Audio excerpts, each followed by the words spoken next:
Look like confirming him and Tupac forced P. Diddy's best friend to drink 20 shots of piss, then beat him up. What is up with these? Why did you even put that in a shot glass? Why was there 20 shots of piss? Did he just pee in it, stop and drink, pee, stop? Like, or did he have like 20 shot glasses of piss just ready?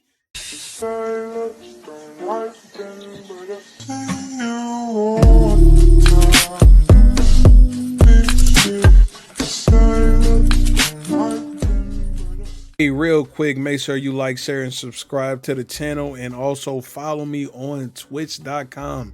Name is Uncle Struggle at twitch.com. Go ahead, follow me over there so you're gonna see these reactions live. Let's get to the video. Diddler. Did he do it or not? Patrick CC made a video about the Diddler files, man. Patrick CC don't miss on his video ever. Not once, not never. So we about to see what Diddy did. I ain't gonna lie, I've seen a whole lot of accusations and I have not deep dived into this topic at all, so I really don't know what all he did. But everything that's in this files, he did it. I'm gonna just say that right now. I believe everything. If they put me as a juror on this trial, that man's guilty, and I'm not even gonna listen to his plea, unless he's trying to get me some money too. So you know what I mean? Well, they said Diddy got Carl Winslow. What does that even mean?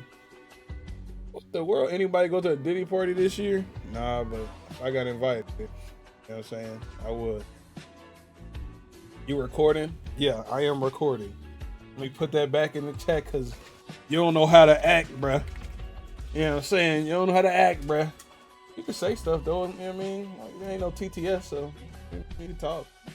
But yeah, man, like, share, and subscribe to the video if you like it. We about to get into this Diddy. You know what I mean?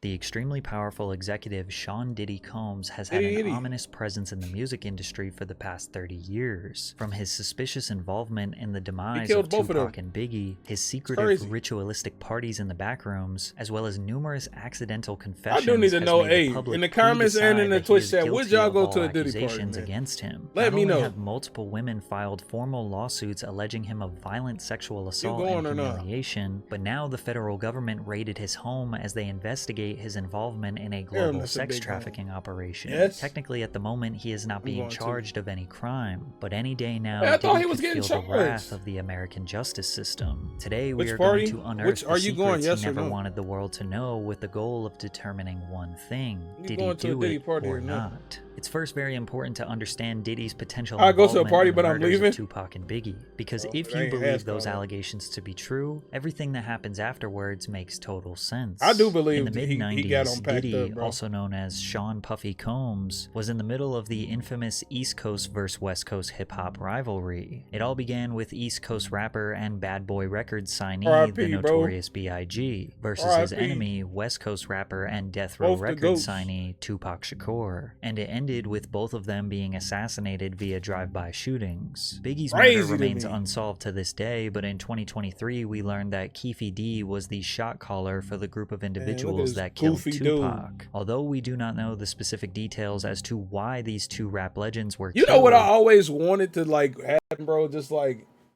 one day God come down from earth and just like from heaven and just give us info. Like our names or somebody just come through, bro. Everybody get a question, and I know somebody gonna ask who killed Pac and who killed Biggie, who sent the side. I just wanted this information to come out, bro. But it's possible we'll never know.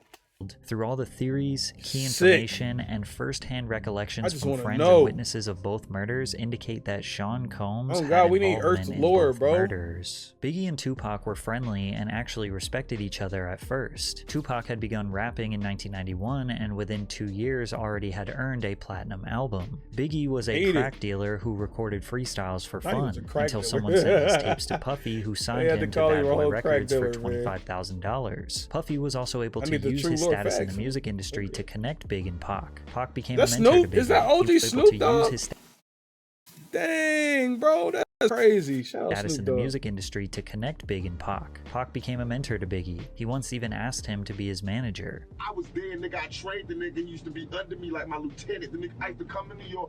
I used to do shows and let the nigga come on before I did Keep Your Head Up and Get Around. Because nobody knew the nigga in New York. If the truth's coming out, people's gonna say it's the Illuminati. Facts, You gotta rap for the I want to know. I don't care what people gonna say. I want to know. Rap for the bitches. The bitches will buy your records and the niggas want what the bitches want. So all of a sudden he changed. He's spitting. It's still the same. Listen to his style. He changed from that to Big Papa. Pac believes that Biggie It's the used him as a same. blueprint, changed his whole style, persona, and music to be more aligned with Tupac. Many people speculated that Diddy also had a slight obsession with Tupac. He started dripping himself in Versace after Tupac did it first. He also got romantically involved in women after Tupac had ran through them first. Like That's Sarah weird. Chapman, who ran around with Tupac in the 90s and is now the mother of one of Diddy's children. Pac's claims That is so aged like weird. fine wine He wanted when to be recently Pac the so internet bad. figured out that Biggie's most successful hit, Juicy, was actually stolen by a Mississippi-based artist called Notorious B.I., who released a song What? called Big Daddy a year before Juicy that sounds exactly the same.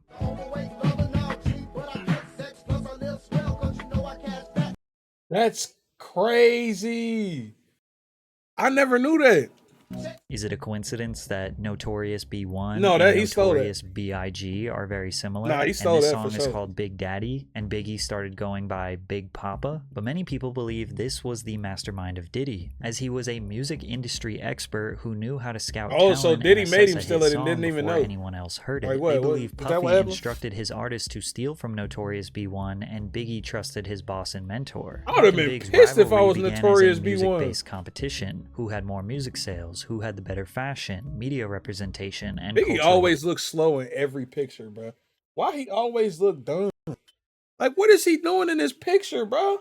Pac posed. Pac know the picture going on. This man got his mouth open, looking down, damn near drooling, bro. He always look goofy. influence. But due to gangster rap creeping into the mainstream and the two being surrounded by legitimate gangsters, tensions escalated to life-threatening Diller be stealing from everyone, no one's off November limits. 1994, So, yeah, Tupac probably- was on his way it to probably record was some him. music at Quad Studios in New He- York Biggie City. probably didn't even know he was Coincidentally, stealing, Biggie was bro. there recording He probably with just Junior played that Mafia, track, which was a and group was like, of 4 Diddy was like, friends yeah, that you know Big what, you knew should since flow their like childhood. this. Puffy was there too, Some since shit Big was like his that. artist, and Look, I told you he always looks slow in the picture. Look at this, bro.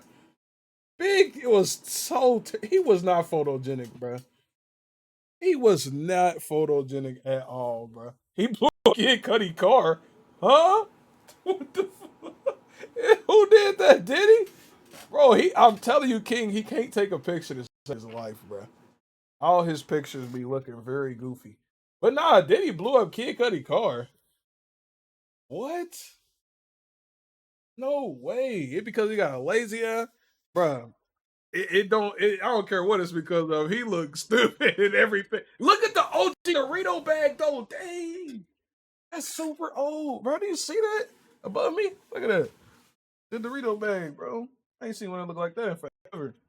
Thing that Big writes or records is technically I only owned by seen him the on the Bad trash. Boy I label. mean, in the trash, for Allegedly, real. a man by the name of Jimmy Henchman, who is now serving life in prison, was planning a robbery on Tupac since Pac owed him some money. Many speculate that Jimmy told Puffy what was about to happen, but Puffy did not try to stop it. When Pac was outside the studio, he looked up and realized rapper Lil Cease, who is best friends with Biggie, was Racially yelling at forwarded. him from above. He was excited to see him because they were friends. He told him he was going to go downstairs and meet him in the lobby. Pac got to the lobby downstairs when some men attempted to rob him at gunpoint, which quickly led to conflict and Pac being shot 5 times. In the middle of that trial, Shakur was gunned down, shot 5 times in what he claimed was a murder attempt and police called a robbery. As the police did their investigation, you can see Diddy looking around scanning the area with his head down. Keep in mind that after Tupac was shot, he got in the elevator and went upstairs where dozens of Bad Boy affiliates were located. Pac was interviewed by Vibe magazine detailing the night he was shot and the energy of the people around him so while he was Pac bleeding got out. shot? Because Andre Harrell was there, Puffy was there, Biggie, man just nobody went approached upstairs? me. I noticed that nobody would look at me. Andre Harrell wouldn't look at me. I had been going to dinner with him the last few days. Puffy was standing back too. I knew Biggie got Puffy. sus He knew lyrics, how much very stuff much I had sus done for lyrics, Biggie before for he sure. came out. Based on Tupac's words here, fans in the media believe that he was hinting that Biggie and Puffy might be behind the attack, which bothered Big and Puff since publicly at this point they were still friends. Tupac article had me pissed off, you know what I'm saying? And the rumors that's spreading is on some tip. I ain't gonna lie, Diddy kind of do look like one of them niggas that'll do some shit like that though. Like, bro, he don't have a very trustworthy frame about him, bro. He looked like he was developed in like a little snake pit, bro. He look bad. And the rumors that's spreading is on some tip like we set him up. You know what I'm saying? And that's crazy. It's just ridiculous, you know what I'm saying? But I also He don't look trustworthy at if all. you was to get shot 5 times, mine is just completely spinning, you know what I'm saying? You're real confused about your situation.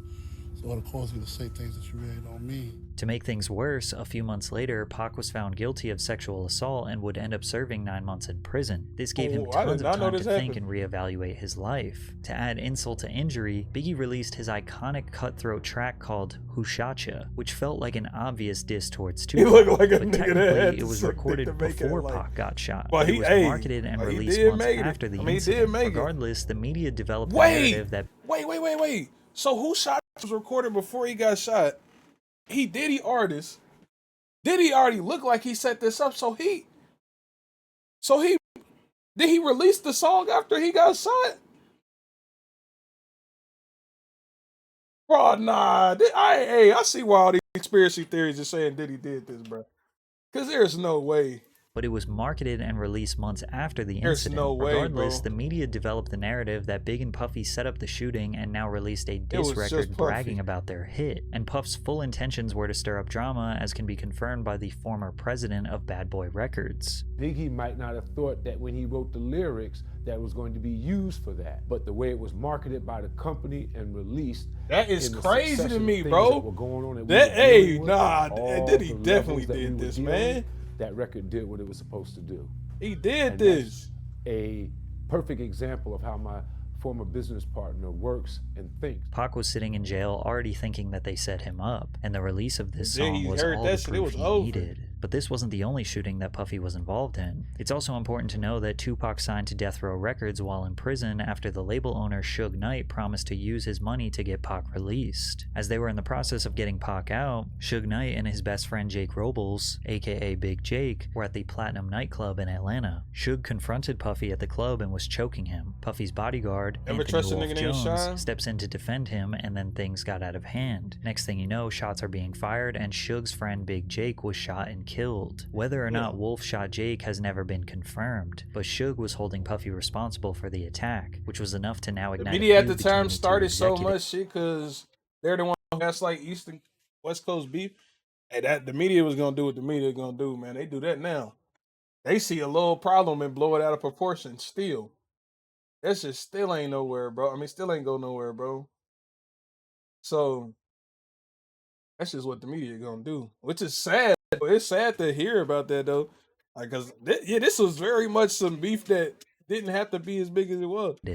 And you know, Pac was in jail, so he don't got too much like outside knowledge. He just see what everybody else seeing for real. Wolf. How does your son look more like your best friend than you? Anyways, in October 1995, Tupac got out of prison and he wanted war. I have no fear. I have only ambition, and I want mine, and I will do anything to protect and feed my family.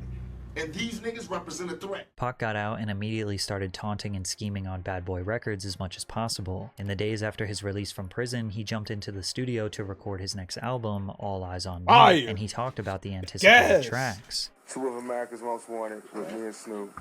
That's gonna be a humdinger, right? Shorty Wanna Be a Thug. That's gonna be a big one.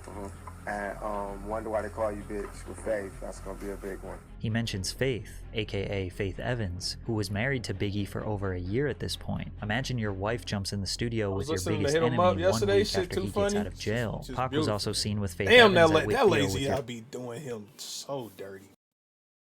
Golly, it be doing him so dirty, bro. Oh my God, it's not a single picture where this man looks.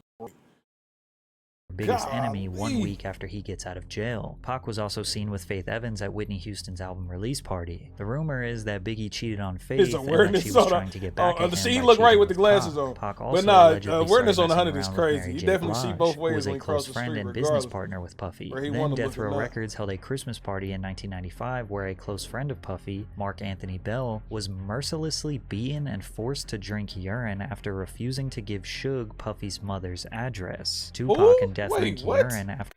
Look like confirmed that him and Tupac forced P. Diddy's best friend to drink 20 shots of piss, then beat him up. What is up with these? Why did you even put that in a shot glass? Why was there 20 shots of piss?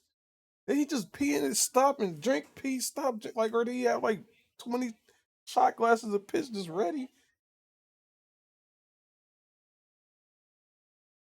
That was easy for him being Diddy friend. It's crazy. He's like, oh, I did this before.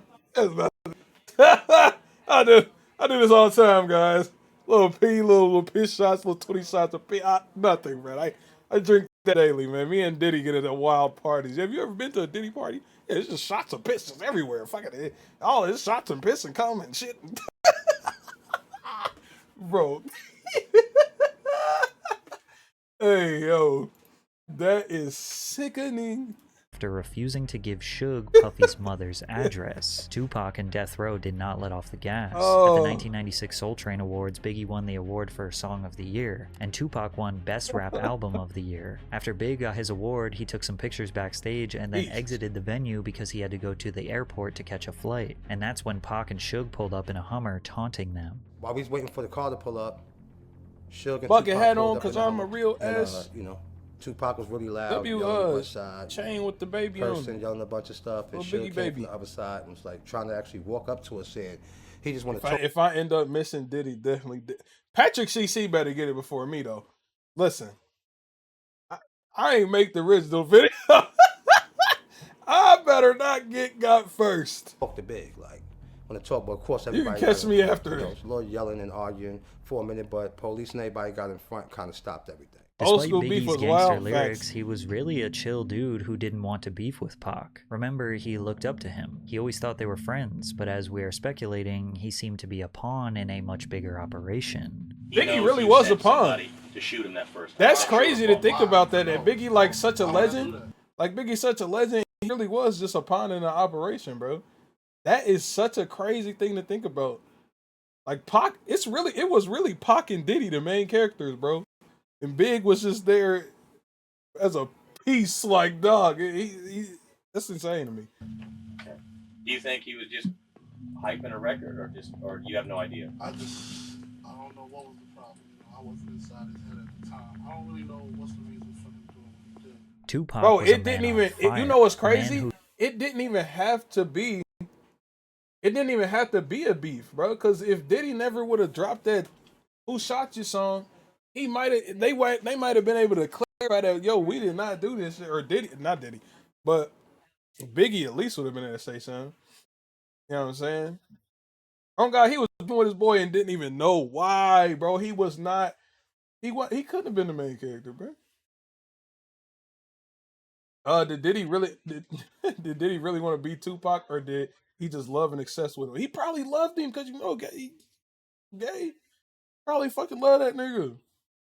He was dating the girls he dated, wore the clothes he wore. Come on, man. He wanted to be Pac. Who he believes was wrongfully convicted of a crime he didn't commit. He had a whole baby with the girl Pac was with, bro. Come on, man. The media, and now feels was being disrespected by his biggest Surprised enemies, he ain't go on after top Jada of being Pinkett surrounded yet. by real gangsters. Probably He had. released a music video alongside Snoop Dogg called Two of America's Most Wanted, which featured a skit mocking Biggie and Puff. Pop, please don't kill me. It was Buff's idea. No, man. I'm just a rapper, man. Please don't take me out the game. Interesting that Tupac himself instructed the Biggie actor in the 90s to say it was Puff's idea, as if he knew the truth. Then Pac released one of the most abrasive and iconic diss tracks of all time. Label with gangster He starts off the Diddy? song claiming he had sex with Biggie's You know what? wife, and then I'm starting with Diddy. Because one thing he did do is make some niggas successful. It was just some crazy shit after that, bro. directly calls Biggie, Puffy, and Junior Mafia all bitches, along with various other threats. The pressure was on Bad Boy. Pac was not going to stop, and Puffy couldn't take the heat. Biggie's bodyguard, Gene Deal, recalls when Puff reached his tipping point. He said, "I'm a businessman. I'm about making money, but something gotta change. I don't give a f if Pac gotta die, Big gotta die, or Suge Knight go to jail. Something's gotta change. Gene was taken back. He wondered if Puff realized that he just said he didn't care if his own artist died. At the same time, he still wanted to play gangster games. As we all know, these gangster games only lead to two outcomes: death or jail, and Tupac would meet his fate on September 13th, 1996. Pac and the Death Row Squad were attending the Bruce Sullivan vs. Mike Tyson boxing match in Las Vegas. Hyped up from the testosterone and the energy of the fight, Pac wanted some action. A Death Row associate pointed out Orlando Anderson. I don't care what they talking about. I blame Rock Nation for it. Gang member. What's your theory on Rock Nation? Pyru blood set that was affiliated with Death Row Records. Pac went up to Orlando and punched him in the face. Then Death Row associates put a beating on the man. Later that night, Suge and Tupac were driving down East Flamingo Road to Club 662 when suddenly a white Cadillac pulled up beside them at a red light and opened fire. That's the picture they said. The picker was in the back seat, kneeled down. Their picker was actually like down here, down this corner right there. And she was just sitting there chilling. You know what I mean? And boom, bang, it was over. He was hit 4 times, with the fatal shot piercing his lung. Just last year, Las Vegas police arrested a man called Dwayne Keefe D. Davis, who was a shot caller for the group of individuals that committed this crime, and he orchestrated the plan that was carried out. Ironically, Keefe D. has been confessing his involvement publicly on the internet for years. In 2008, he confessed that his nephew, Orlando Anderson, the man that Tupac punched earlier that night, was the one who actually pulled the trigger. Keefe D. has now identified his own nephew as the murderer of Tupac Shakur.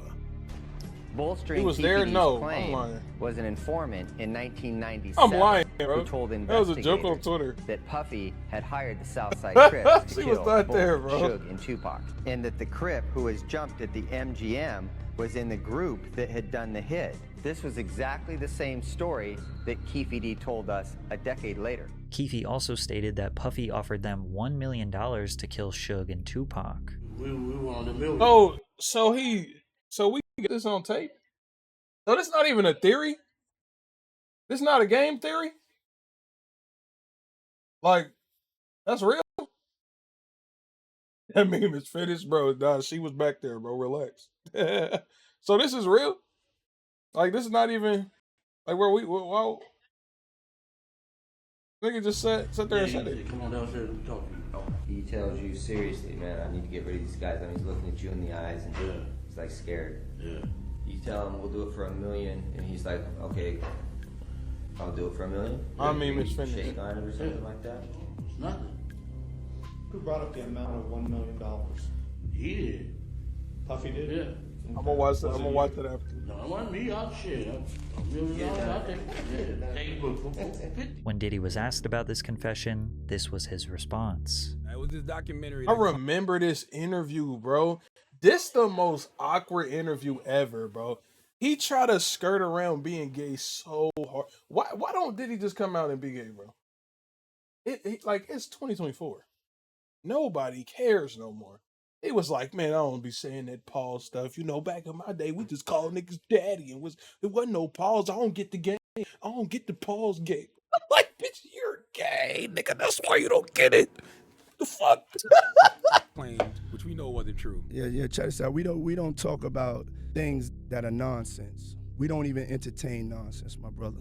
So we not even gonna go there, with all due respect. But I appreciate you as a journalist asking. Thank you.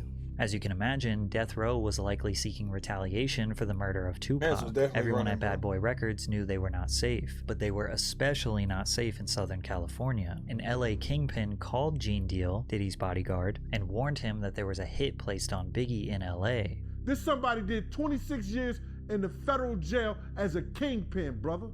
He called me to save Biggs them life. So he tell them niggas not to go nowhere. It's a hit. You get this information from a kingpin, brother. Chaz Williams. Despite knowing all this information, in February of 1997, they headed out to Los Angeles to promote Biggie's new album, Life After Death. Puffy also wanted to record some of his album, No Way Out, in LA. Lil Cease, Biggie's best friend, claims that Big wanted to be in LA. If he say go, we going. If he stay, we staying. Big wanted to stay. I always tell people that, why everybody always go, why y'all was there so long, or why you didn't tell him to go home? He's the boss. We're here because of him. And if he feel like it's no threat and he wants to be here, It's our job to stand down with him. Biggie was not taunting the West Coast. He genuinely loved being in LA. He received a lot of love from fans, promoters, radio DJs, despite being surrounded by his enemies. Instead of claiming to be the victor of his beef with that was him Tupac, laughing? I thought he was stuttering. That was a laugh? Why y'all was there so long, or why you didn't tell him to go home? He's the boss. Bro, I didn't even peep, bro. I genuinely registered that as like a stutter and just let it rock. Bro, yo, I didn't even realize that. Hey, Divine, bro. Let my man. Yo, that's a terrible laugh. We staying. That is Big a bad laugh. I always tell people that, yo, why everybody always go, why y'all was there so long, or why you didn't tell him to go home? He's the boss. We're here because of him. Car, bro. And if he feel like it's no threat that he wants to be there, it's our job to stand down with him. Biggie was not taunting the West Coast. Oh my God, that He was a genuinely startup loved for a being in car, LA. bro. He received a lot Like, of love from fans, oh, promoters, radio DJs, despite being I ain't surrounded never by his heard that enemies. laugh. Instead of claiming to be the victor of his beef with Tupac, Biggie wanted to use his life to inspire change and squash the East Coast versus West Coast beef. The truth is, Biggie over ain't the want to do years, this shit Puffy for and real, Biggie man. had made so many enemies that they didn't really know who was after them, but they overstayed their welcome in the City of Angels, and Big's demise came on March 9th, 1997. After presenting an award at the 1997 Soul Train Awards, the Bad Boy crew attended the after-party hosted by Vibe magazine at the Peterson Automotive Museum. Biggie left the party riding in the front passenger seat of a Chevrolet Suburban SUV with Puffy and other entourage members driving directly in front of them. As they stopped at the first red light, a dark-colored Chevrolet Impala pulled up alongside Biggie's SUV. An unknown assailant inside the Impala rolled down the window and fired multiple shots at Biggie's vehicle. Biggie was hit numerous times by gunfire, sustaining 4 gunshot wounds. One of the bullets struck him in the chest, causing severe internal injuries. He was immediately rushed to the Cedars-Sinai Medical Center, but pronounced dead at the hospital that night. So what happened? Well, Puffy's business partner said that they had used up all their budget on security, so they couldn't hire extra security for this evening. Keefe D was also at this party and offered protection. Puff told him to stand down. Puff decided to ride in the separate car located in front of Biggie's. Then he gave his security guard, Gene Deal, very strange instructions rather than maximizing Big's protection. I tried to ride on the side of the car. Puff said, yo, Gene, what you doing? I said, I'm riding on the side of the car. I'm gonna have my gun out. So he says to me, Gene, if you don't get in this car, you ain't gonna never work for Bad Boy ever again. I said, man, how the fuck you gonna try to tell me how to do my job? He said, Gene, we don't need that look. We don't need that look. Get in the car. As I go to get in the car, this motherfucker reached down and let his seat all the way back. So now I got definitely set him up. I'm like, yo, what the fuck is you doing? I said, you ready? He said, you ready? I said, Kenny, run the next 3 lights. Kenny said, for what? I said, motherfucker, run the next 3 lights, Kenny, or I'm gonna drive.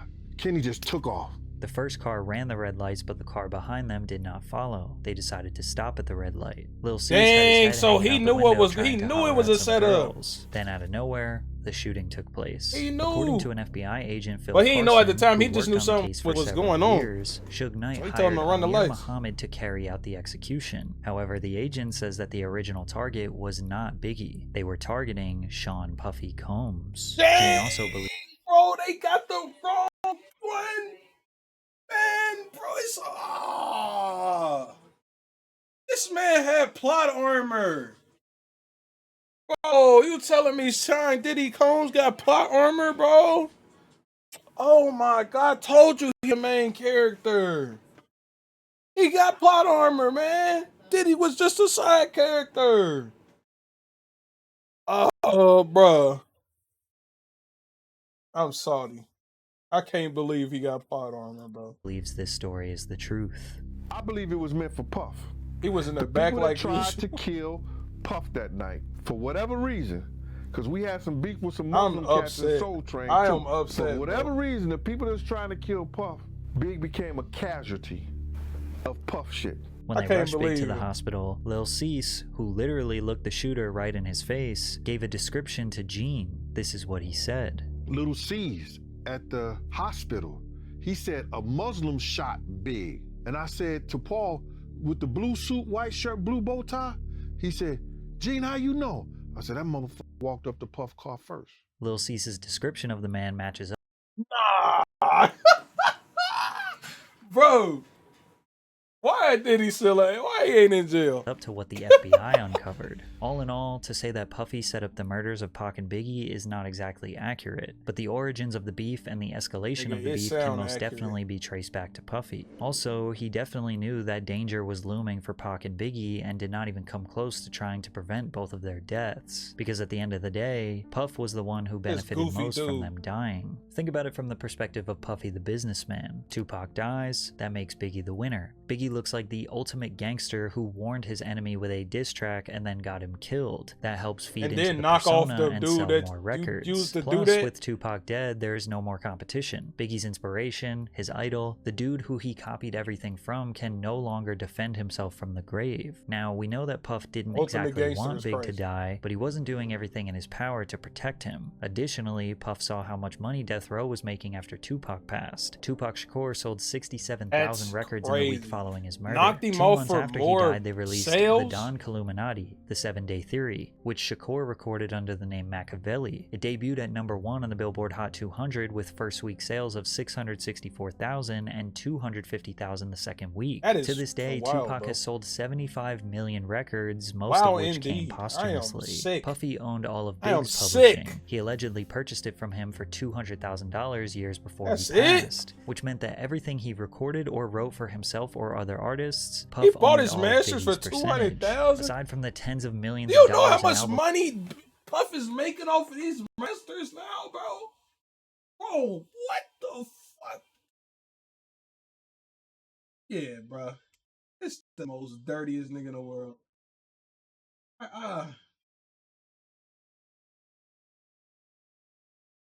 That Williams said a few years ago somebody is making money off dead artists. Yes. Big sold posthumously. He was also a prolific songwriter. $200,000 for millions and millions of revenue. He wrote for Mace, like people Craig still Mack. Also consider every still single play time he's Biggie. been sampled over the years. Diddy has been making money off Biggie for more years than Biggie was alive. There were even suspicions that Biggie was aware of how much control Puffy had over his music and tried to sign over all his new music to his infant daughter, but passed away before he could get the business deals done. Biggie's mother, Valletta Wallace, has repeatedly expressed her distrust of Diddy. The truth is, Christopher accepted the illusion of a friend and mentor for about $25,000. That's the amount Puffy lured my son with. Oh, that was nah, bro. If they put Biggie in Multiverse, bro, don't say that, bro. Don't put Biggie in Multiverse. Oh, God, he did all of that in... He did, bro, Diddy a character, bro. I'm sorry. He got plot armor now still. He ain't charged with nothing. He ain't charged with nothing, bro. Like, that is crazy, the plot armor this man got in real life, bro. 18-year-old. She continued by saying that she was glad her son does not have to witness that the very people that he thought he could ride and die with wouldn't think twice about using his mother. She added, I am glad that he is not here to see how they have used his image and his name. Diddy was filthy rich, extremely powerful, and evidently unpredictable. Imagine how easy it was to leverage his power in the music industry and his personal life. If you said no to him, in theory, he could blackball you, extort you, or maybe something more permanent. So consider that when we begin analyzing his history of suspicious behavior. Nobody said no to the Diddy parties. Savage! I'm a savage! Oh! I'm a lame savage! ass Whatever damn. I want, I'm going to get! Whatever I want, I have to get! Let's start with the mysterious Puffy's Flavor Hell, Camp, where Diddy would mentor teenage musicians like Usher and give them a taste of Didn't the he music met- industry. That was R&B gonna sound sensation crazy. Usher Didn't was he nothing. get our Usher back when he was like a teenage, like super teen, young age boy? I remember see, it was like we used to wrestle. We used to wrestle for the Frosted Flakes, man. We used to wrestle. Like, bro, why would you wrestling a child, bro? What is wrong with you? Like, what the fuck is? That's disgusting. Nothing short of a child prodigy. By age 13, he had already been discovered in Atlanta by L.A. Reid, and they sent him to New York City to record his debut album with Diddy. In 1994, Usher was just 14 years old, and he moved into Diddy's house to be a part of his Flavor Camp. Flavor Camp is insane. Hey, it was curious. I got a chance to see some things. Yeah, but you were 13. What were you seeing? I went there to see the lifestyle. Right. And I saw it. And it was but I don't You know got if I could brainwashed. indulge and understand what I was even looking at. It was pretty wild. It was So nobody tried to, some Diddle you? woman didn't come along. I ain't say that. Okay. I didn't say that. What I cut did her off. say is that there were very curious things taking place. And I didn't necessarily. Nah, he definitely was, bro. He definitely 100% was, bro. I don't care what nobody say. This man Usher was definitely touched, bro. Understand?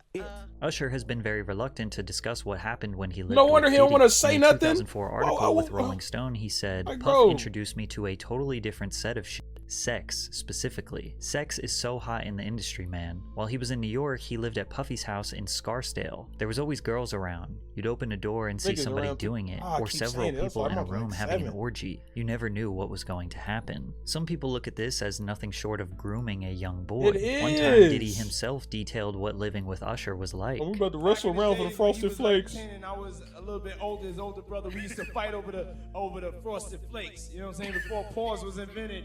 You know what I'm saying? Why would you admit that before pause was invented? What you mean? So what y'all was doing? What's the wrestling entail? Y'all was grabbing butts and dicks and balls. Like what? Pause was invented. What you mean? Why did you have to say that? You didn't have to. If y'all was literally just fighting over Frosted Flakes, nothing wrong with this. You talking about before pause was invented? So where was you touching them? We used to actually wrestle off of the Frosted Flakes because he used to always get up earlier than me. Now he's one of the richest stars in the world. And What the f did Puff just say? Even though Kevin Hart was just great joking, question. he really was the only one that seemed to question what Diddy was talking about. But Usher looks kind of uncomfortable. And you'll notice a theme where Diddy is very comfortable touching other people, embracing them, calling them pet names, and almost always the other person's body language screams they do not like you it. know what? That's Birdman. Birdman be doing such stuff too, so that I could see them two doing. Birdman definitely goes to every Diddy party. Sure. Man, you doing Hey, Meek Mill allegations, bro. We need to have a Meek Mill files. All the freaky stuff that he did. Meek Mill also another character that I think needed to just come out already and just listen. Just tell us, bro. We know you a little freaky. No. Just say it. Just tell us, brother. You made dreams and nightmares. If your dream was to be a little fruity, let it be a nightmare. Just tell us, bro. Man, you deserve it, daddy. Crazy. You putting in that work. But Usher is not the only artist in the industry who may have been a victim of Puffy's flavor camp. Justin Bieber was also mentored by Diddy early on in his career. Bieber, just after his 15th birthday, spent when 48 did he leave, hours with Diddy. Diddy gifted him a Lamborghini 48 hours, Gallardo and it? let the world know why him and the teenager were hanging out. Where we hanging out and what we doing, we can't really disclose, but it's definitely a 15-year-old's dream. I don't have legal guardianship of him, but for the next 48 hours, he's with me. So Oh God, like why would you say that to me? buck fool crazy. Combs seems to be acting strange, but Justin seems alright. Wait, I missed it. I missed it. My fault. I missed what he said because I was talking. My fault. What did he say? 48 hours with Diddy. Diddy gifted him a Lamborghini Gallardo and let the world know why him and the teenager were hanging out. Where we hanging out and what we doing, we can't really disclose, but it's definitely a 15-year-old's dream. I don't have legal guardianship of him, but for the next 48 hours, he's with me. So yeah, and we gonna go full buck. We gonna go full what the fuck? Why are you talking like this, Denny? Why are you? We can't disclose what's happened. Well, we gonna go full. What the fuck does that mean? You talking about the kid, brother? Oh God, he looking like what you talking about? With me, so yeah, and we gonna go full buck full crazy. Combs buck full crazy. My mans don't look happy about no buck full crazy. It ain't like you taking him to Disney World. I ain't never heard nobody say buck full crazy, bro. That's not something you say to no kid, though. What the? I don't know. He definitely look uncomfortable. He got the little smile they be giving black people when they see him in the grocery store. seems to be acting strange, but Justin seems alright. At the time, he was still a young star, glamorized by the industry. 1 year later, his demeanor towards Diddy was much different. What's up, man? You good? I'm good. How are you? You gonna buck break that boy is crazy. That's crazy, brother. Not to help, man, for sure. That's definitely a help me smile, bro. Like, he is not here for that. Selling out arenas and everything, starting to act different, huh? You ain't been calling me and hanging out the way we used to hang out. Well, I mean, I don't want to fuck no more, Diddy. I'm sorry. Get in contact with me, through all my, partners and whatnot. He nervous. You never really got my number, so. Now, Combs is renowned for hosting lavish and star-studded parties that have become legendary in the entertainment industry. Diddy parties are famous for attracting A-list celebrities across all industries. I had the craziest mix, Combs told Oprah. Some of my boys from Harlem, Leonardo DiCaprio after he just finished Titanic, I had socialites there and relatives from down south. Diddy parties are typically hosted at luxury venues or his own private residences. The media were quick to anoint him the modern-day Gatsby, a title he embraced with open arms. Have I read The Great Gatsby? He said to a reporter in 2001. I am The Great Gatsby. However, many people forget that one of Diddy's first parties ever resulted in the deaths of 9 attendees. In 1991, 22-year-old Sean Combs was the promoter of the Heavy D's and Puff Daddy celebrity charity basketball game at City College's Nat Holman Gymnasium, the infamous Puffy Party where a stampede occurred taking the lives of 9 people. Some of the hottest rappers. This is crazy as hell. I did not know a good 70% of these things in this video, bro. I did not know this. And even then, think about this. I said in the beginning, whatever they said Diddy did, he did it. And I didn't even know half of this other damning evidence, bro. Like, bro, how did he keep getting away with all of this stuff, bro? How does he get away with all of this? You can't tell me he don't got plot armor in real life, bro. I don't understand, man. I simply don't understand how he could just get away with all of this, bro. My man's like 50 something. Hey, dog.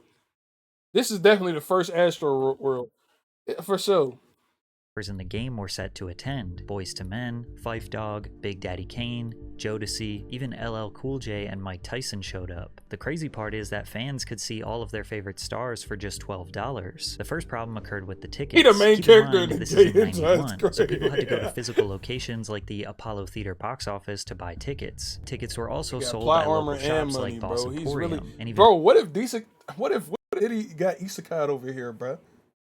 This world is really only existing to be Diddy's isekai world, bro. He didn't get no superpowers. Or maybe he did. It's like a master manipulation power. I don't know, bro. He got isekai here for sure. He got plot armor, man. This is just Diddy's Earth. Fuck it. And free tickets were given out on the radio by Funkmaster Flex. The facility could only hold 2,730 people, but they had no idea how many tickets they sold, as no proper system was set in place to keep track. Despite this, Gene Deal recalls Puffy requesting to cut security presence in half. This particular day, Puff calls me the day before we Earth supposed didn't to exist do the until party. Diddy Say, was yo, born. Gene, I don't need y'all to do the security outside. I got the FOIs to do it. So I said, man, I just told 18 guys. He said, I just need 8. To clarify, the FOIs are Fruit of Islam members. One witness to the event said, "You cannot have an event like this in Harlem without those Muslims," said Oscar Davis, 32, of the Bronx. Forget the police. They can't do nothing. The people in Harlem respect the Muslims. It was blatantly obvious that more people were outside than could actually fit in the gym. Despite the overcrowding, tickets were still being sold at the door, said Mario Salaji, a city police patrol chief. Fans entered through 2 side exits and funneled down the stairs, through the doors into the gymnasium. But once LL Cool J and Mike Tyson showed up, all hell broke loose. Mobs of people started swarming from outside to rush inside, pushing people forward towards the glass doors. The glass doors eventually were shut and needed to be pulled towards the crowd to be opened. Guards tried to instruct people to fall back, but they wouldn't listen. The pressure became so great that the glass doors shattered and people fell through them. Outsiders began stampeding and stomping over bodies bodies to get inside the facility, but the problem just got worse Damn, as they niggas was needed to go down starstruck. the That stairs I'm into not the like gym. The 7. doors at the bottom of the It was stairs also starstruck needed like to be this. pulled open towards the crowd, not pushed into the gym. So hundreds of people were squeezed up against these doors in this tiny stairwell with no way to escape. Also notice that these doors don't have any windows. So inside of the gym, people were having a great time. From the outside, you can hear them partying, playing music, and rappers shouting over That's the microphone. crazy. They didn't even know that just on the other side of those doors were It was people getting fighting for packed their up. lives. Eventually, they got the doors open. As much as 6 people were stacked on top of each other and began spilling onto the gym floor, finally relieving the pressure. People began trying to perform CPR on the ground. Someone announced over the microphone that 3 people died right there. This caused chaos,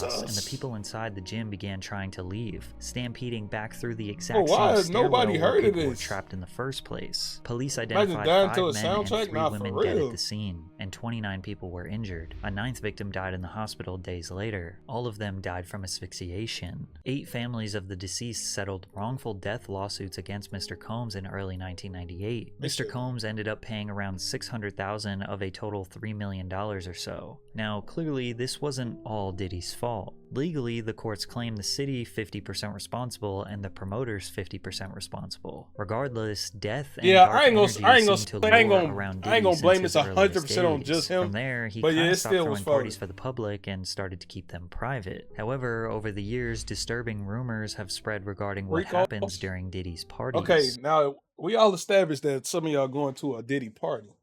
Are y'all going to a Diddy freak off party? Let's see what the consensus is there. In the comments, I need y'all to answer. Are y'all going to a Diddy freak off party? We got some no's, we got yes, we got I'm going. In the comments, YouTube, I need y'all to tell me if y'all going to a Diddy freak off party, man. Depends on what? What does it depend on? What is it depending on? You know what I'm saying? I like acid. Gotta try it once. It's like acid. That's insane. I think I'll go to a freak off party. I couldn't even say it with a straight face, bro. Will there be food? It's crazy. No. It's gonna be like drugged. It's gonna be drugged. If it's food, it's definitely drugged food. Everything is drugged. It could be like an apple on the counter full of drugs, sex pills, and ecstasy dust. You walk in there, it's just dust floating. He's just wondering what it is. It's just crushed ecstasy, bro. You're getting drugged just by being in the vicinity. A lot of hot dogs, no buns. Wow, it's gonna be a whole lot of them, man. I'm not gonna remember it. Ranging from group I'm sex going. rituals to casting couches where newcomers would secure their future in various Oh industries. no, bro. Would y'all go to the casting couch or not? Hey, it's gonna be it's gonna be Capri Suns infused with Tylenol pill. Bro, I swear to God, that's what it is. Where to be food? I just told you it's gonna be drugged. Everything is drugged. Everything else. They ain't even gonna tell you it's drugged, bro. Man's ain't gonna say nothing. Biggest rumor is that aspiring male talent would need to pleasure other powerful men to advance their careers. And apparently it's an open secret in the music industry, which is why Shannon Sharp erupted in laughter when Cat Williams said, why is that important to people, bro? Like, if I got an opportunity to somebody, you think I'm gonna just drop my pants and be like, you know what, I ain't gay. I'm not gay. But if you wanna go anywhere in life, you gotta suck my dick. Like, bro, where did you come up with that from? Where is that coming from? like, Cause P. Diddy be wanting the body. And you gotta tell him no. You got to tell him no. I did. I did. Now, Diddy has 6 biological children with 3 different women. That's not his. That's not his Now, son. Diddy has. That's not his son. That's not a. No, that is not a black child. That's not your boy. No way. This is his son. That is not your kid. That's why everybody else is like in a 6 shot, and y'all can perfectly crop him out when y'all find out this is not your son. That's not your son, bro. Come on, dog. This is. I know what's going on. This is not real. has 6 biological children with 3 different women. He has had multiple high-profile relationships with the likes of Jennifer Lopez, Naomi Campbell, and Cassie. But you will notice that most of the party stories that circulate involve him being surrounded by men. Josh Ostrovsky, who goes by The Fat Jewish on social media, detailed his strange experience at a Diddy party. Bro, ain't that Diddy tattoo? Ain't this Diddy tattoo, bro? Right, I'm not tripping, right? Hold on, bro. Hold on, bro. That's Diddy's tattoo.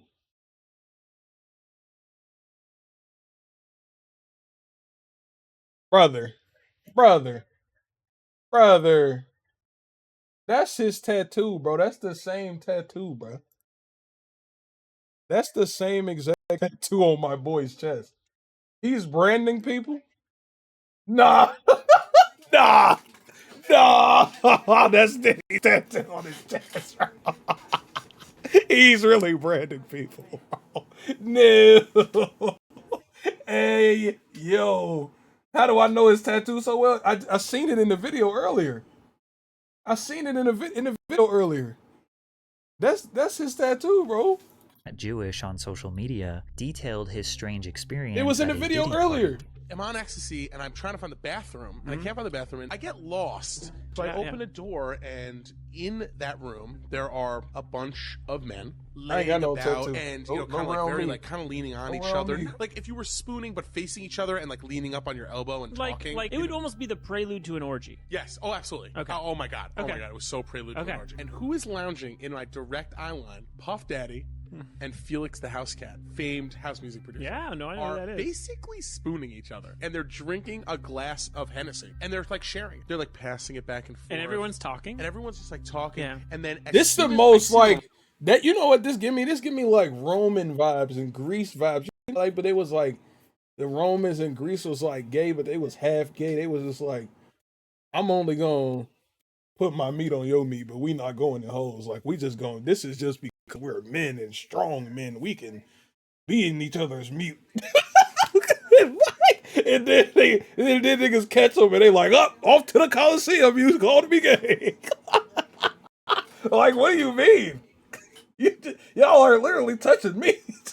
That's gay. All men though. There's not one woman in this room. All men, and they're all 100% on ecstasy. Shortly after Josh and Diddy Rock dies, he was kicked out. Josh, who is a gay man, immediately felt like he was in a room full of other gay men. But there was no real accusation nor damning evidence here. It could have just been a group of guys chilling. So let's take a listen to rapper Exhibit recounting his experience partying with Diddy. Florida, we got invited to a Puffy party, the New Year's Eve party.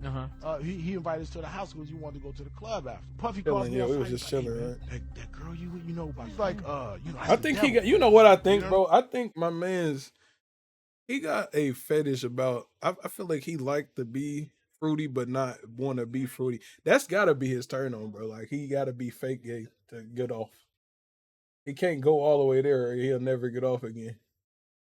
He did everything else, so he got to just be on the edge. He got to border the edge of gay and straight, or he can't go. He can't nut no more. That's what it is, bro.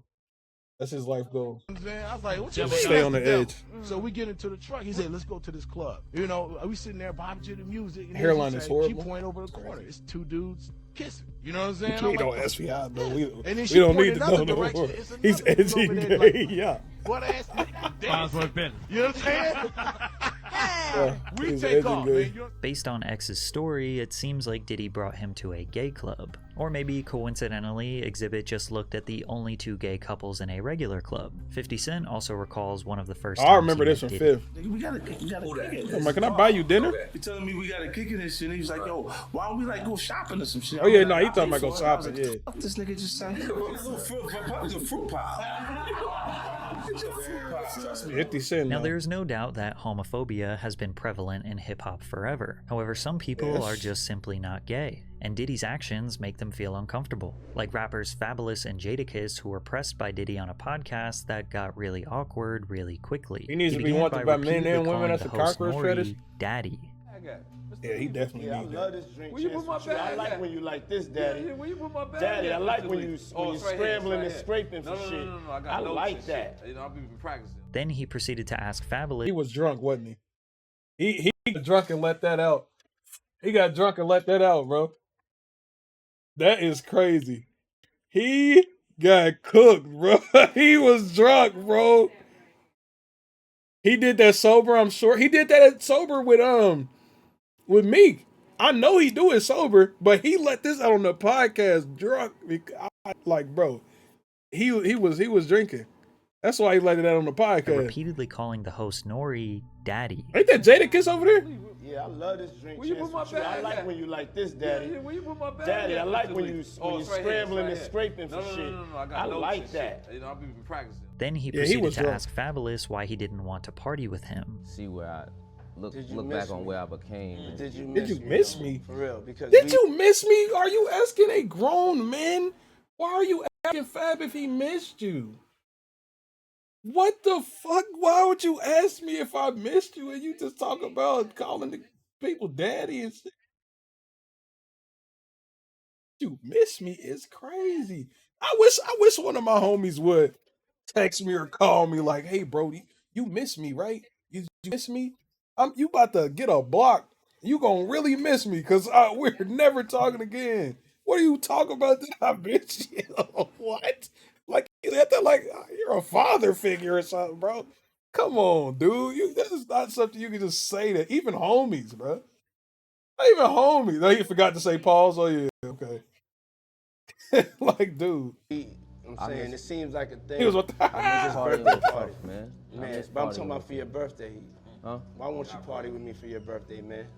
That sounds crazy. We party for my birthday before. You came to my party. No, but me and you ain't never really party, you know what I'm saying? Jadakiss kept his head so- looking straight down for almost the entire interview, and So you Fab could tell ain't corrupt. Fabulous was very uneasy about Diddy's presence. When Diddy was confronted about it, this was his response. When you scrambling and scraping. Is this the pause, Coke? That was you. Scrambling. What? You said I like when you call do it like that. Listen. It's a difference between like you can. All right, look. I will say, dudes do be getting a little fake gay to play sometimes because it'd be funny. It's a difference between when you can tell when it's that versus when it's Sean Diddy Combs really trying to take you home and put an X in your butt. It's a total different vibe, okay? Because he really gonna do it. He's really gonna do it, bro. It ain't no y'all in the locker room playing. He in the locker room fucking. It's a difference. Daddy, when you scrambling and scraping for shit. Hey, man. Disgusting. Nah. I mean, I was You don't caught, go back and look at that stuff He and really laugh? do, bro. I mean, it could be funny. I don't really be on it like that. It seems like he genuinely has no idea why people thought what he said was weird. He says things, he doesn't even know what he's saying is like fruity. Is You he know what I'm saying? fruity? He says something fabulous and he goes, yo, but me No and you, party. we ain't party. We ain't Like, never we need party. to party. Let me take you partying for your birthday.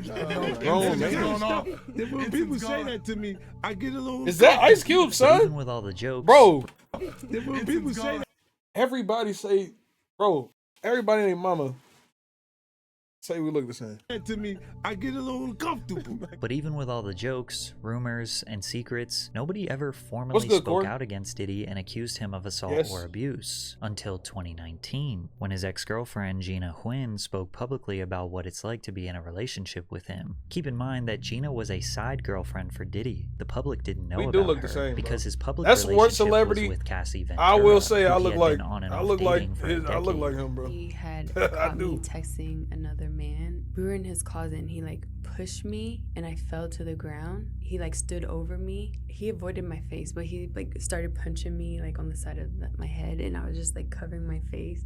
He like stomped on my stomach, like took the wind out of my breath. I couldn't breathe, pleading to him like, can you stop? And he like stopped for a little bit. He like grabbed my hair from the back and like was like punching the back A B of my movie? head. She also Nah, claims hey, that the she was movies I pregnant seen with Ice his Cube child son in them been fire. 2014. You mind telling me what happened with that? All of them, pregnancy? he been He's fired like, to you're me. gonna get an abortion, right? I was like, I don't know yet. And then he offered me $50,000 to get rid of it, but I turned it down because I just loved him. Gina did not take the money, but she also did not have the child. 4 years later, she got pregnant again. Gina goes on to detail multiple other instances of emotional and physical abuse, but she never filed any formal charges. It wasn't all the way until November of 2023 that someone finally filed a formal lawsuit against Diddy. After that, the floodgates were opened, and Sean Combs' dark past crept out of the shadows. In the lawsuit, Cassie Ventura, his longtime girlfriend, accused Mr. Combs of repeated physical abuse over about a decade. As you can imagine, this lawsuit and these allegations went extremely viral. After all these years of shady rumors, weird behavior, and dark secrets, the entire world was prepared for Diddy's decline. Ventura and Combs met in 2005 when she was 19 and he was 37. He heard a song she was marketing called Me and You. What the fuck? I did not. How old is Cassie, bro? What the fuck? Oh, she was older than this. You're only 37? I thought she was his age. Ain't gonna lie. Definitely thought Cassie was his age. He then contacted Ryan Leslie, who wrote Cassie's first single, and paired Bad Boy Records with Leslie's Next Selection imprint for the release of Cassie's debut album. In August 2006, Cassie released her self-titled album under Bad Boy Records. The pair formed what other song has Cassie made? Together for several All I know months is This Is Me and You. The face of Diddy's fashion label, Sean John. In 2007, Diddy separated from his longtime partner Kim Porter and started dating Cassie. Cassie alleged that Combs controlled nearly every aspect of her life, from her career to having access to her personal medical records. She claims he was frequently violent, physically abusing her multiple times a year. I remember her being freshly legal. Yes, I mean, he said if he was, she was 19, like this to his 20s, to his 37, so they Cassie probably was seems to talking be when hiding she was from 18. Diddy. Hell, Cassie probably, honestly, bro, if we being realistic, he probably been talking to Cassie since she was like 16 or something, bro. Just didn't publicly date her until she was 19. He's free. He's a terrible person. I have no doubt in my mind he wasn't grooming this girl for years. Like I can see it. I can see it. She did a song with Wiz. That's all I remember. I only know It's Just Me and You. I just found out she didn't even write that, but that makes sense because a lot of them singers don't write their own song. W. Diddler, shut up. What you got to say now? What you got to say now? You ain't got shit to say. Real? When you put your girl on the snap, baby, your babe. Why's she on the ground? Baby, it's hot outside. You fucking wrapped up in that blanket. Let's go jog on the beach. The court papers assert that others who worked with Mr. Combs helped him control Miss Ventura, like suppressing her music if she did not obey his orders, or by helping to conceal his behavior. But it wasn't just mentally controlling. They did a good job he also often suppressing that got shit because physically we did violent not with hear her. In one incident in Los Angeles in 2009, the suit says that Mr. Combs became enraged when he saw Miss Ventura talking to another talent agent, then pushed her into a car and kicked her repeatedly in the face, making her bleed. The suit also details Diddy's request for Cassie to engage in his newest sexual fantasy called voyeurism. Combs forced Ventura to have sex with male sex workers in different cities, encounters she claimed he watched, pleasured himself to, and recorded. This is the allegation that he's a cuck? He's a cuck? Why am I surprised? Why am I surprised? Why am I surprised, bro? Why did I just take that like I didn't know he was on some other freaky shit, bro? Like, dude, I'm not surprised. Yeah, I shouldn't be surprised, bro. Cause what? That's called voyeurism. That's what that's really called. That's got a name. Why ain't you just call Diddy a cuck, bro? Call him what he really is. Call him the insult version. I didn't know voyeurism was that though. I ain't gonna lie. I learned something new today. What's good, wifey? We watching Diddy. That likely opened up a federal investigation into him sex trafficking people. According to the suit, Mr. Combs called these encounters freak-offs, which involved costumes, like masquerade masks and lingerie. The lawsuit continues to detail some of the most horrific, embarrassing, and torturous behavior Diddy allegedly committed. Combs' You know what's wild?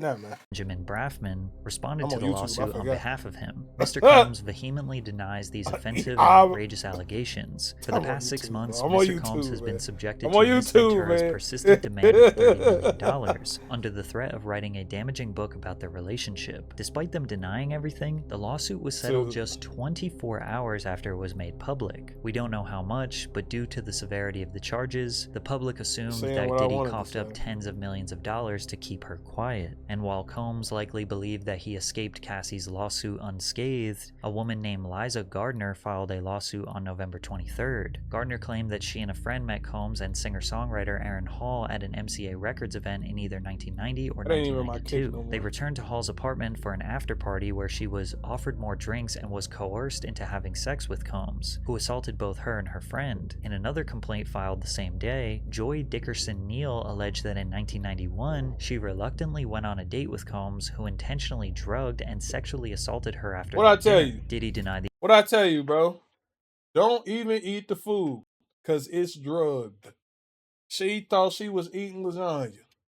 It had acid in it. I don't know what it had in it, bro. It was not lasagna. allegations through a He's spokesperson who tripping, claimed that the bro. women's claims were fabricated and accused them of exploiting the Adult Survivors Act. Don't The New York's eat the Adult food. Survivors Act temporarily eliminated the civil statute of limitations for survivors of sexual assault, which gave them the right to file a lawsuit against the perpetrator regardless of how long ago it occurred. Then another woman came out. Jane Doe alleged that Combs, his longtime lieutenant Harve Pierre, and a third unidentified assailant gang-raped her when she was 17 at Combs' Manhattan Oh my recording God! studio in 2003. Pierre, who previously served as president of Combs Bad Boy Entertainment, had also been sued by a former assistant, who alleges he used his position of authority as plaintiff's. Okay, so now all of this plus he's a pedophile.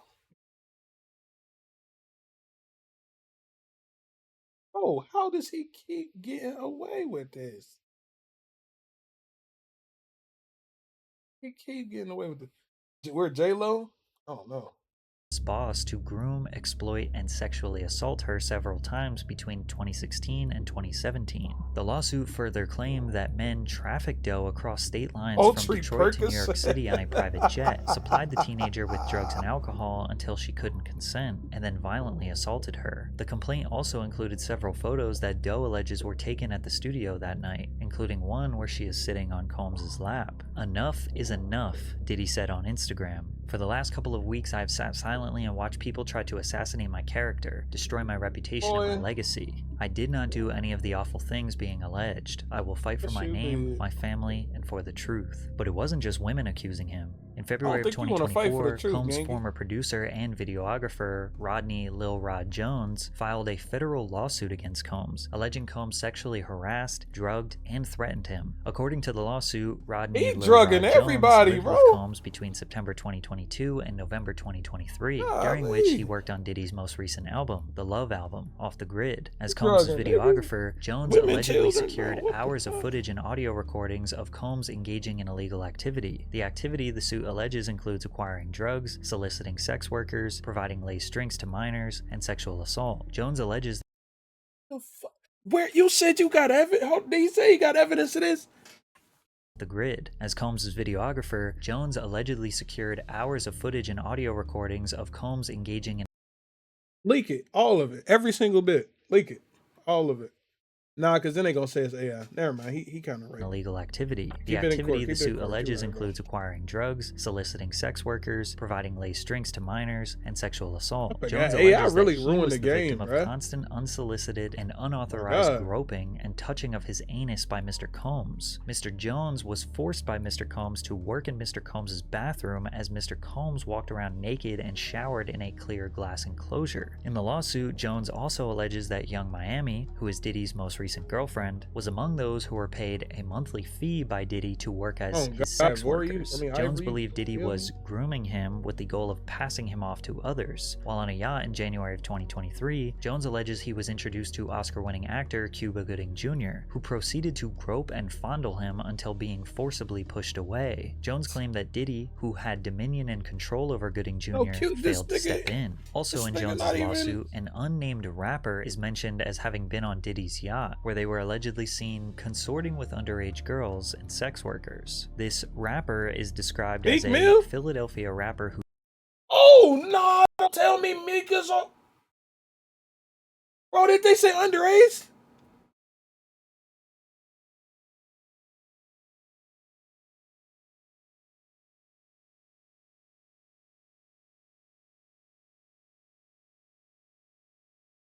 Oh, now, Meek, I was saying you was gay, but I wasn't saying you was a pet.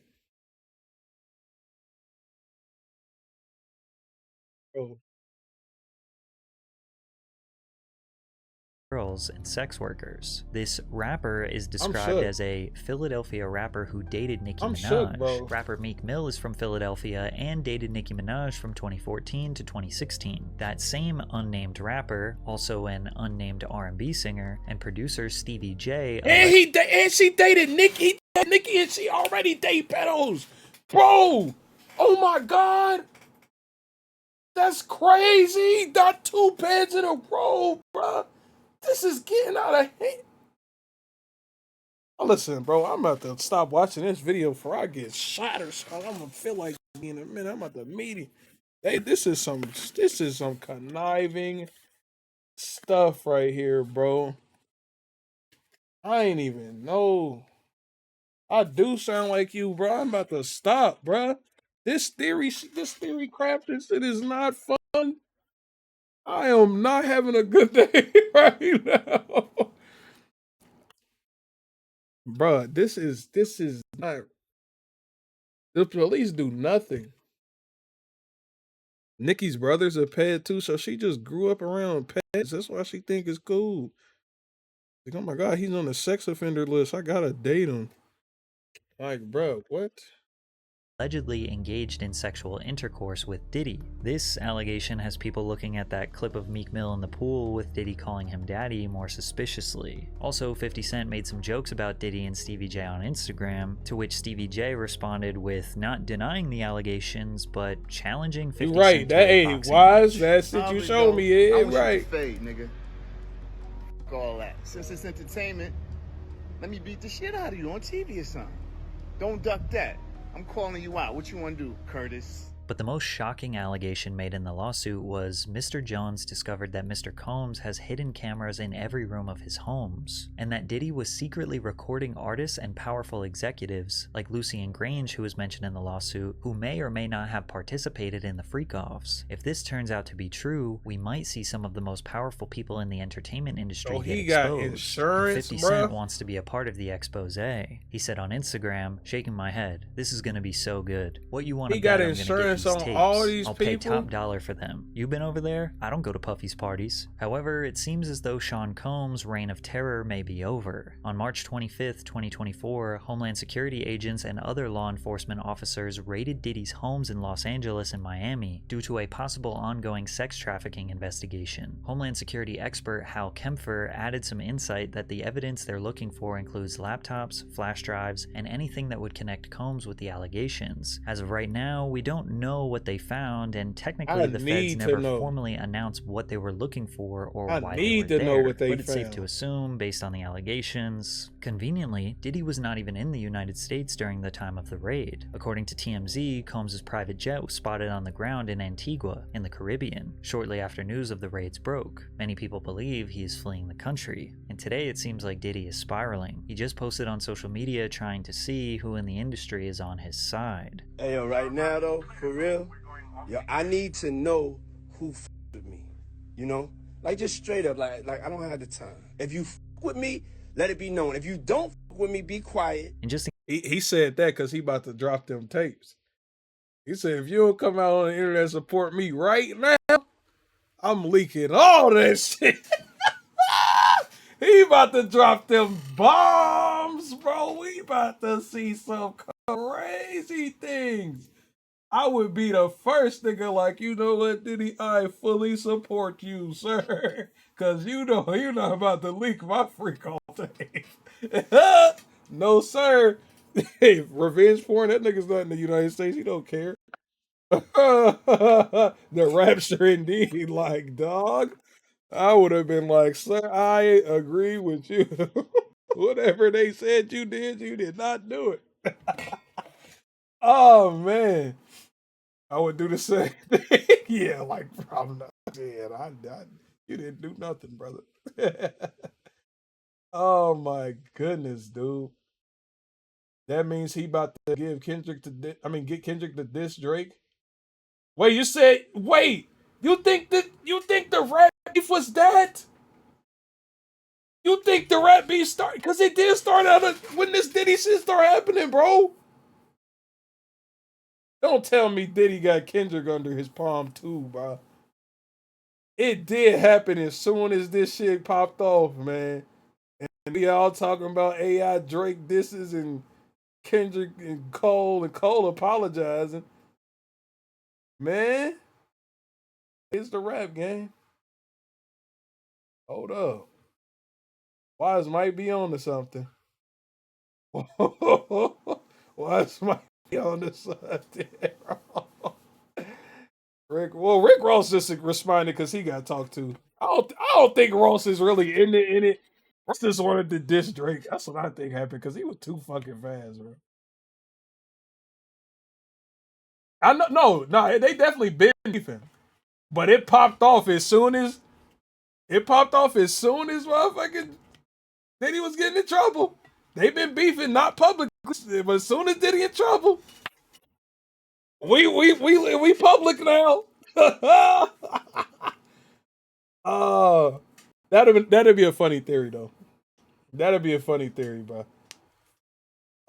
Yeah, I don't think Ross give a fuck. I think Ross just wanted to talk shit about Drake, bro. I ain't gonna lie. Why you think Diddy took off? I mean, why you think Drake took off the Diddy line when the diss finished? Oh no. Oh no, the diddler strikes again.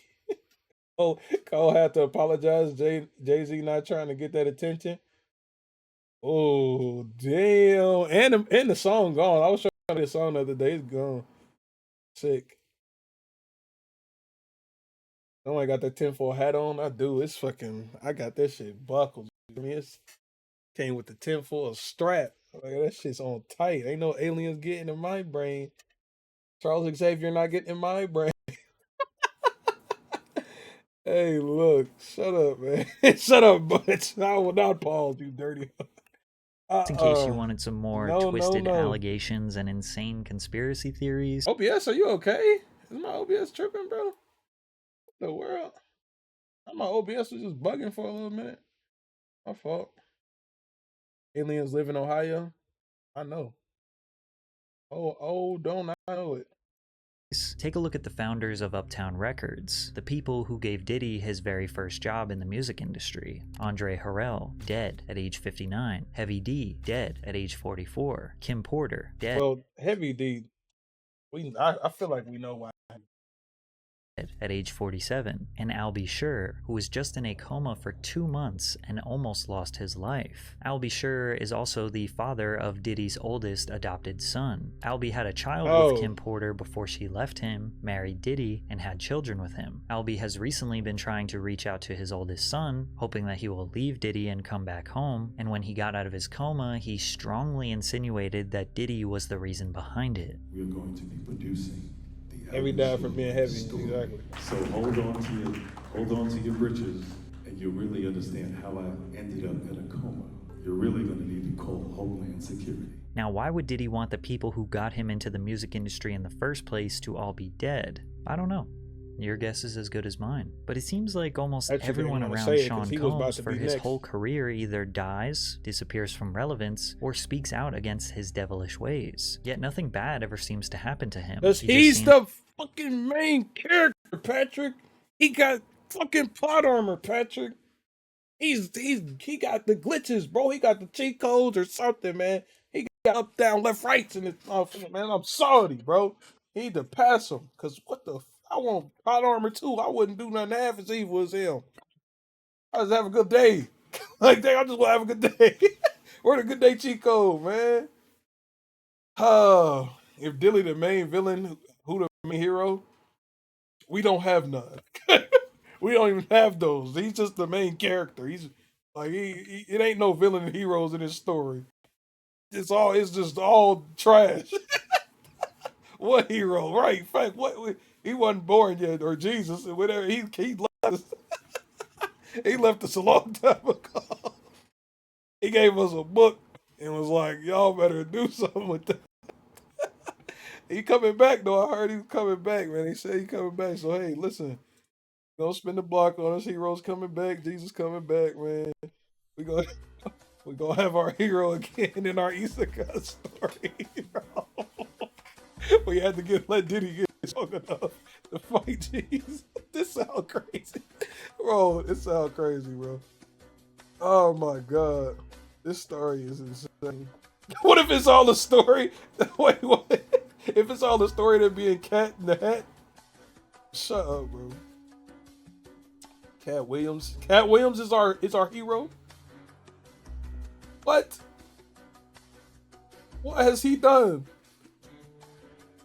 What has he done, bro? We ain't protected shit. What has Cat Williams done? Oh my, yeah, he's fried, bro. Cause what the fuck, Cat Williams ain't did shit.